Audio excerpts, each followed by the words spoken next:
Hey everyone, this is Andy from GizChina, and today we're going to take a good long look at the Blackview Omega.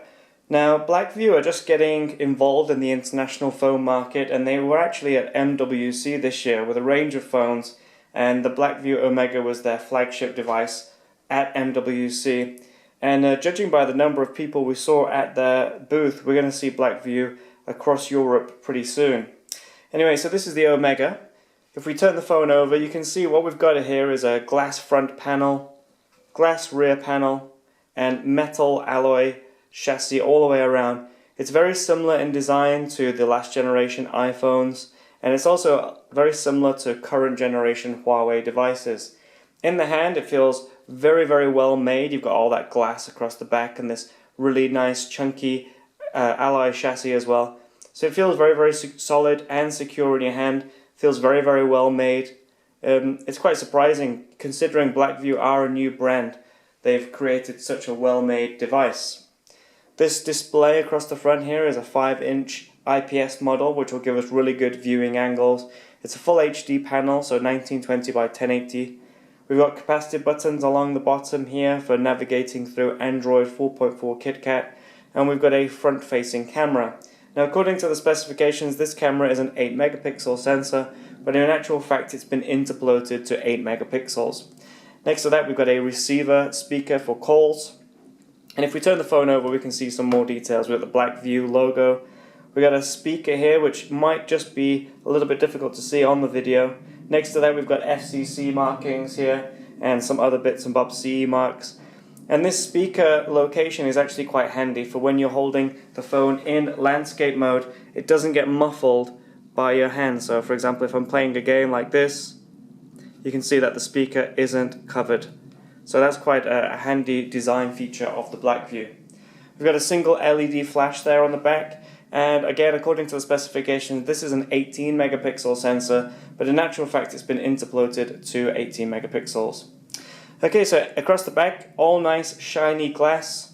Across the front, all nice shiny glass too. And around the edges, we've got this satin grey finish alloy material all the way around there. This is an actual metal chassis. It's not a plastic chassis made to look like metal. So it feels really good in the hand. You've got a 3.5mm headphone jack in the top. We've got a SIM tray slot there. On the right hand side, USB data cable and charger plug in the bottom, with a single microphone there. And on the left hand side we've got a power and volume button. Now usually I'm used to phones with the power and volume on the right hand side, but it doesn't really make that much of a difference. Just a bit of getting used to find those buttons on the opposite side. Now, specifications on the inside of the Blackview are a octacore MT6592 processor. Now that might seem a little bit odd. I mean, now we're looking at MT6752 processors with LTE. So to see an older chip in this phone is a little bit odd. All I can say to that is, yes, it is a bit strange. You only get 3G support. The processor itself is actually still okay. Gaming is okay. A bit of 3D animation does slow down on this processor, as we've known for a while.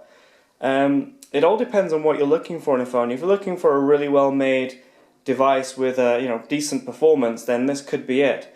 But then again, on the other hand, it isn't particularly cheap. Online, I've found this phone for around $200, and that puts it right in line with the Jiayu S3, which has the later processor, more RAM, a bigger screen, and a real 30 megapixel camera. So unless Blackview drop the price, it might be a difficult sell for them.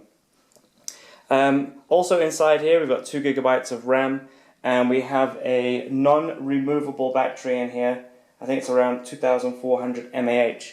Another feature that the Blackview features is Hot Not, which is basically NFC support, but it's MediaTek's own version of it, and it transfers data from screen to screen rather than from the rear to the rear. You can't open the phone up, you can't get at the battery. Dual SIMs are got at from the SIM tray on the right hand side. Okay, let's take a look inside the phone. So if I just unlock the screen, you can hear the speaker there. We've got this bright colored wallpaper, and you can see that the ROM is a slightly modified ROM. We've got these color OS style icons on here. If we go into the settings, you can see it's quite nippy. There are no problems with the touches. It's not overly sensitive, but it works as you need it to. Going to about the phone, you can see we're running Android 4.4.2. This is the Omega.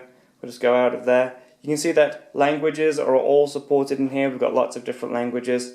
So it doesn't matter where you are around the world, you should be able to use the phone in your own language.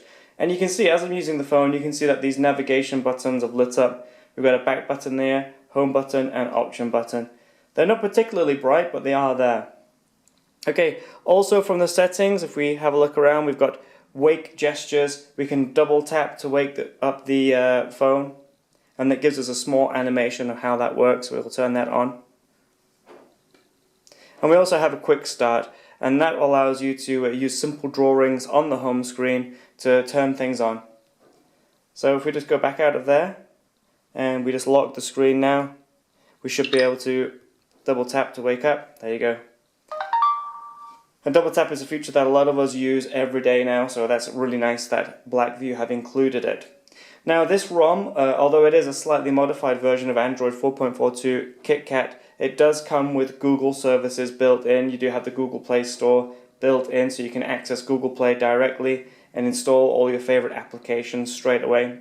You can also connect to your Google accounts, Gmail and whatnot. I've already installed a few things. Let's have a look at Antutu on the phone. Sorry, I didn't press that properly.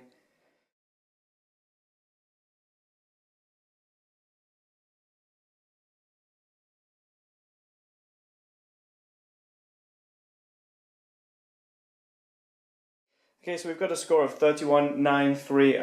If we take a look at the information, you can see that we've got the MT6592 processor, 1080 by 1920 display, and we've got 2 GB of RAM. Internal storage, it says we have 16 GB. There's 10 GB free for you to play around with there. Okay, so what we've got here is it's an interesting phone. It's very, very well made. Performance is pretty good. What we're going to do now, we're going to have a look at real drift on the phone. Now in the past I've used real drift on MT6592 phones, and although the gaming performance has been fine, there has been a little bit of a slowdown in the 3D animations. Also, this gaming test will let us hear the speaker quality of the phone too. So let's start that up. I'll just lift it up. And as you can see, as I'm holding it in landscape mode, I'm not covering this rear speaker.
I'm not actually sure where I'm going in this level.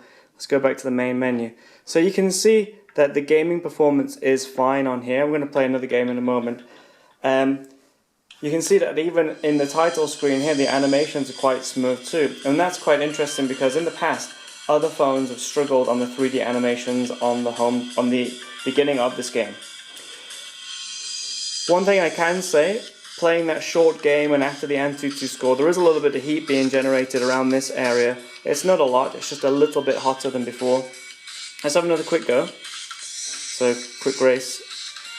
Let's go to this one. Let's try again. Sound on the phone, as you can hear, is very loud, but it's a little bit tinny, it's not bassy at all.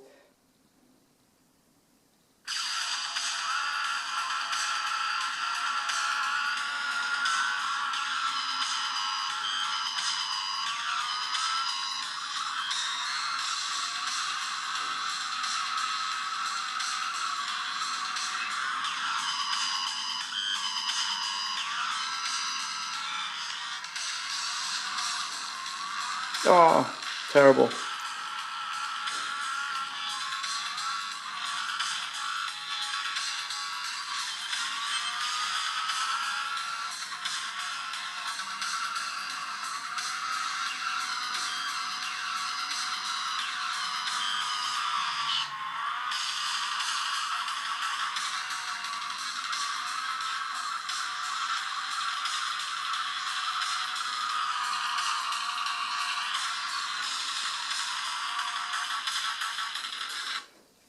Okay, so gaming is fine on the phone.